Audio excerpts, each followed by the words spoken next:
Buonasera, benvenuti a una nuova puntata dedicata alle elezioni europee del 26 maggio prossimo. Questa sera nei nostri studi Mao Valpiana, conosciuto ovviamente come Mao, ma il suo vero nome sarebbe Massimo Valpiana, sì, no? corretto. Una lunga esperienza politica, come mai la scelta di entrare invece in questa nuova sfida europea? Sì, io ho sempre fatto parte, della storia delle vicende dei Verdi fin dalla loro nascita negli anni '80, poi ho avuto anche l'opportunità di essere presente nelle istituzioni per i Verdi, in Consiglio regionale del Veneto e nel Consiglio comunale di Verona, la nostra città.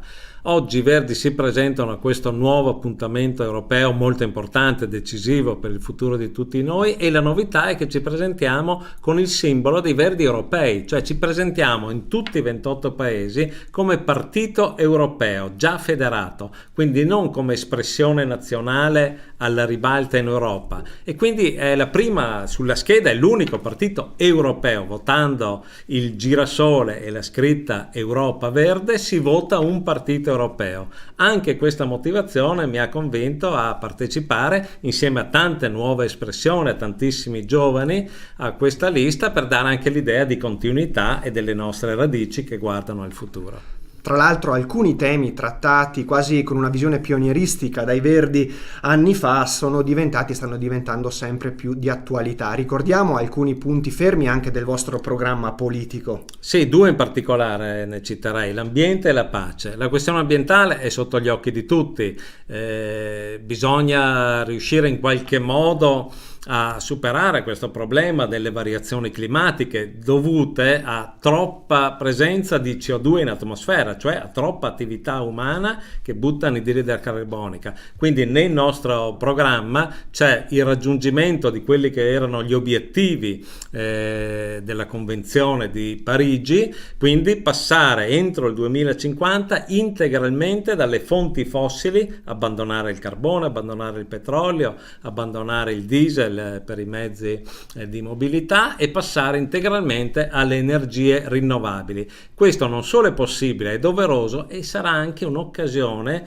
di innovazione economica, quella che noi chiamiamo la green economy o il New Deal verde. Per esempio la trasformazione di tutte le industrie automobilistiche europee dalla benzina e dal diesel interamente all'elettrico. Questo richiederà nuovi lavori, nuove specializzazioni, nuove tecnologie, e quindi molta ricerca e molta innovazione, e quindi un volano economico. L'altro punto, quello della pace. L'Europa è un grande dono che i nostri padri ci hanno fatto, è forse il più grande progetto di pace della storia dell'umanità. 70 anni di pace nel più grande territorio, dal Portogallo ai Paesi Baltici, e che ha coinvolto 500 milioni di persone.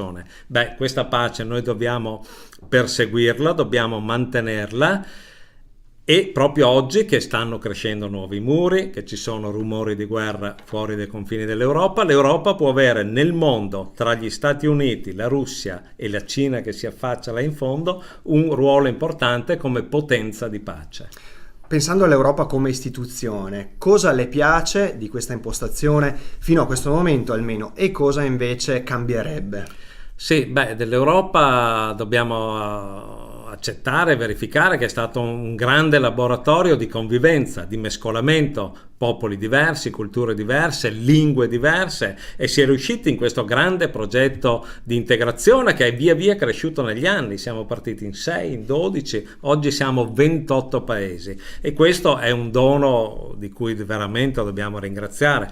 Poi queste nuove generazioni, per esempio, che hanno fatto la bellissima esperienza di Erasmus, sono giovani che crescono con la mentalità europea.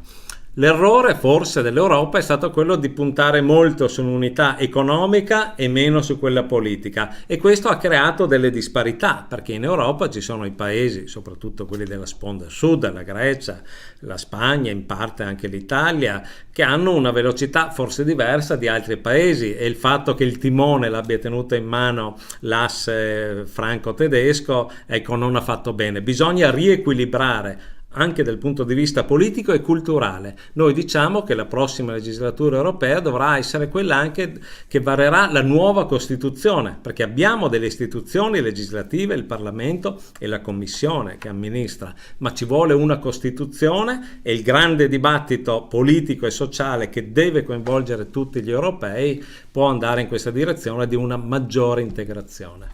Senta, lei ha ricordato il ruolo fondamentale dei giovani, sia insomma le opportunità che hanno ad oggi con la possibilità di muoversi, di crescere con una cultura europea, e non possiamo non ricordare anche l'impegno di questa giovane svedese Greta Thunberg, che ovviamente con un esempio semplice ma efficace ha movimentato intere masse e ha aperto degli spiragli, no, verso una coscienza green. Un suo commento anche su questa ragazza e su questo movimento. Sì, ha fatto molto bene a citare questo movimento che noi guardiamo con molta attenzione, molta speranza, senza mettere il cappello sopra, poi i giovani voteranno quello che in coscienza riterranno, però questo movimento contribuisce molto a questo cambio di mentalità, perché è vero, certo, ci vogliono le indicazioni, le leggi e l'utilizzo del bilancio da parte europea, ma poi se non c'è il convincimento e la partecipazione diretta dal basso dei cittadini, le cose non funzionano. E quindi questo movimento che sta creando una grande sensibilità, ed è bello che tutto sia iniziato a partire da una ragazza molto giovane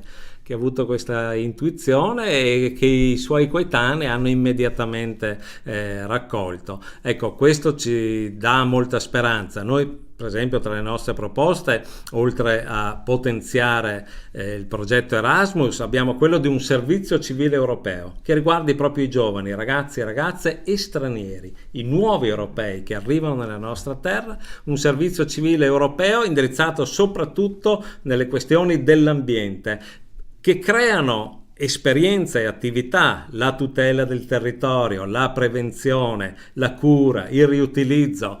L'Europa, per esempio, parliamone anche bene perché ha fatto belle cose, è stata la prima al mondo che ha bandito dal 2030 la plastica monouso, e quindi questo metterà in moto nuove ricerche sulle plastiche biologiche, la cosiddetta plastica vegetale. Ecco, è un mondo nuovo al quale i giovani si affacciano, e da questo punto di vista io ho molta speranza. Abbiamo gli ultimi 40 secondi per lasciarci con Mao Valpiana, ma non prima di aver preso un impegno con gli elettori del prossimo 26 maggio. Quindi quale sarà il suo impegno qualora venisse eletto al Parlamento europeo? Io non faccio promesse, ma posso dire che così come ho cercato di fare bene nel Consiglio Comunale, nel Consiglio Regionale Veneto, chi mi conosce sa che andrò, spero, a Bruxelles, al Parlamento europeo, con lo stesso impegno e soprattutto con la stessa passione. Allora ringraziamo Massimo, detto Mao Valpiana, per questa presentazione, e come a tutti i candidati auguriamo un grande in bocca al lupo. Bocca al lupo a voi, Europa Verde nella cabina sulla scheda elettorale per il futuro dei nostri figli e nipoti. Grazie.